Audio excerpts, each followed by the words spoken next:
Kali ini kita mau bahas lagi nilai kolam kincir padat tebar. Tapi ada beberapa perubahan perhitungan dan juga analisisnya.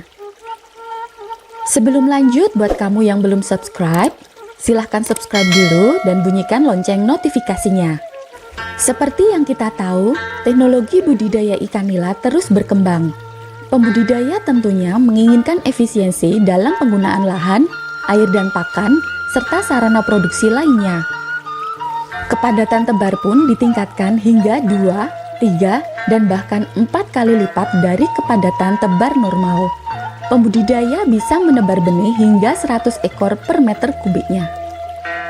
Kepadatan tebar sangat tinggi membutuhkan suplai udara yang cukup dari alat tambahan. Saat ini, pemberian kincir makin populer sebagai sarana meningkatkan oksigen terlarut dalam air. Penggunaan air juga dapat dihemat dengan pembangunan kolam yang kedap air. Nah, upaya ini sangat penting utamanya untuk lokasi yang tidak memiliki ketersediaan air yang melimpah. Kolam dengan air yang terbatas juga membutuhkan pompa untuk pengisian dan penggantian air. Investasi, biaya pemeliharaan pompa dan instalasinya, listrik dan tenaga kerja perlu dihemat. Dengan kolam kedap, air tidak terbuang karena merembesnya air ke dalam tanah, sehingga biaya penambahan air dapat ditekan. Sekarang kita lanjut ke analisis usaha untuk kolam ukuran 15 x 15 meter. Pertama, dilakukan pembangunan atau pengerukan kolam. Pembentukan lubang kolam ini dilakukan dengan alat berat supaya lebih efisien dan hemat biaya tenaga kerja. Setelah lubang kolam ikan ini terbentuk, diperlukan finishing, pembuatan central drain, pemasangan plastik hingga pemasangan pipa. Plastik disambung menggunakan setrika untuk memanasi plastik agar dapat saling menempel. Penyambungan dibutuhkan agar plastik dapat menutupi seluruh permukaan dinding dan dasar kolam. Lalu, bahan bangunan seperti semen dan batako dibutuhkan untuk membuat central drain dan beberapa bagian kolam yang membutuhkan perkerasan. Biaya yang paling tinggi pada proses ini yaitu biaya tenaga kerja.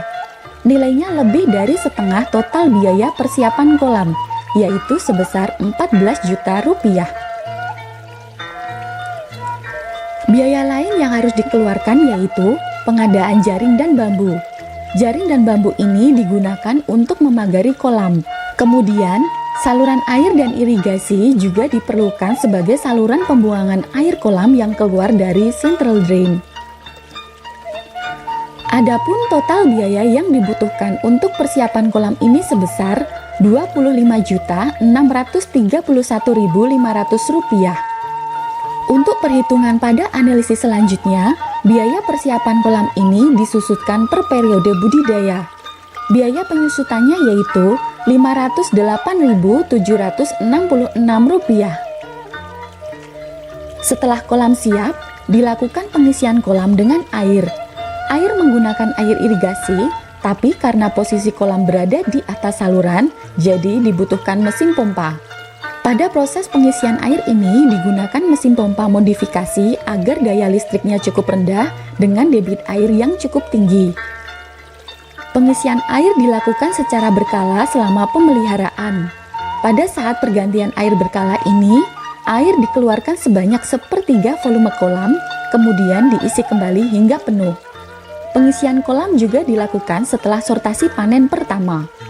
Biaya listrik untuk pengisian air kolam ini yaitu Rp106.666.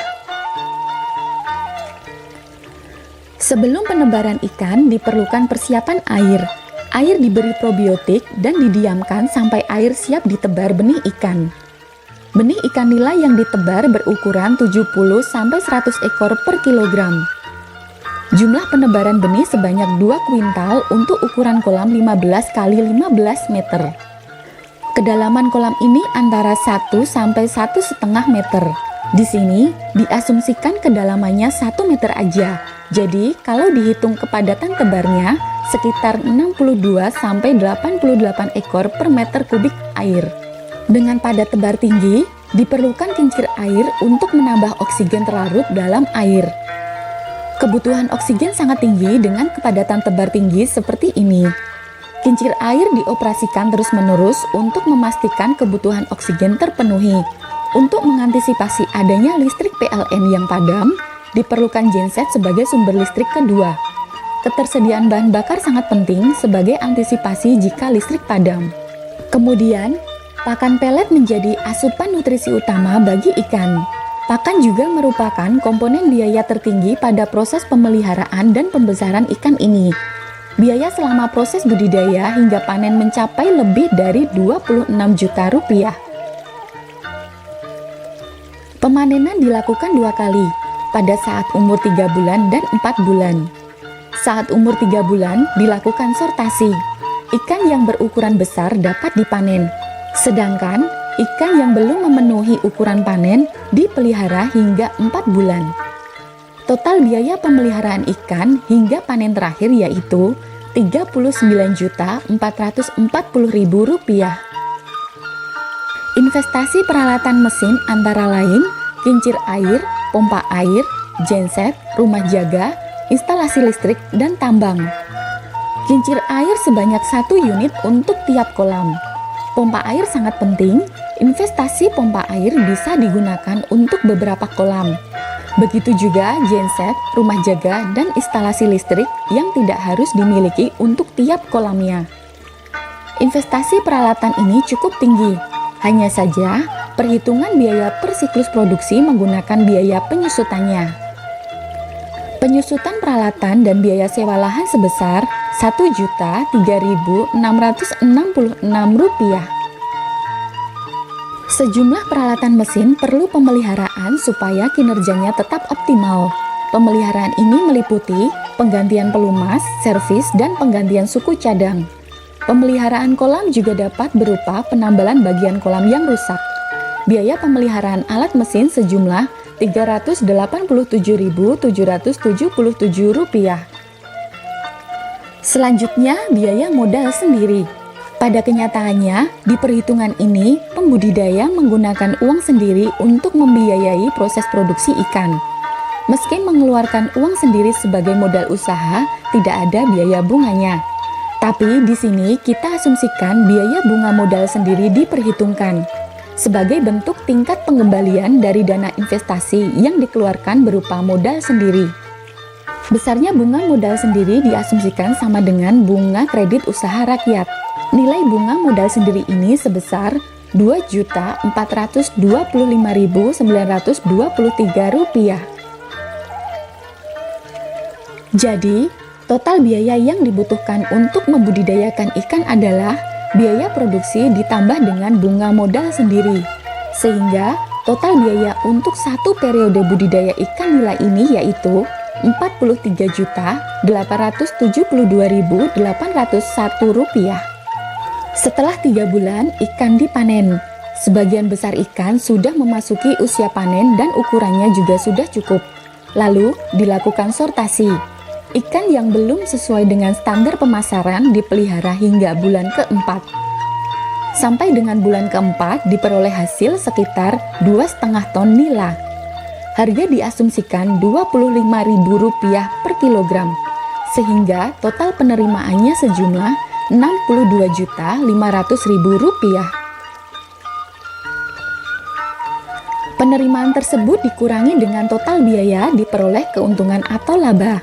Laba yang diperoleh pada usaha ini sebesar Rp18.627.198. Jika dirata-rata per bulan, keuntungannya lebih dari 4,5 juta.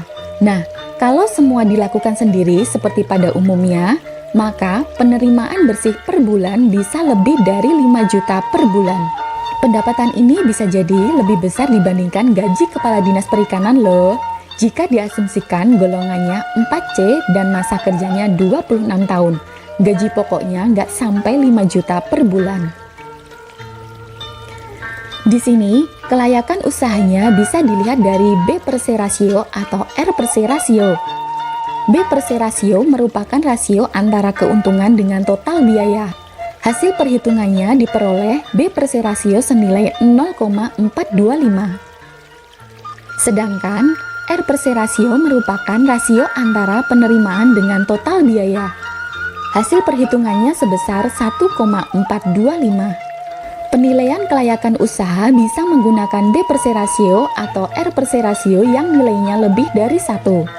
Kami lebih memilih menggunakan B per se rasio lebih dari 1 karena dengan menggunakan B per se rasio kita bisa mengantisipasi biaya resiko jika terjadi berbagai resiko dalam produksi ikan.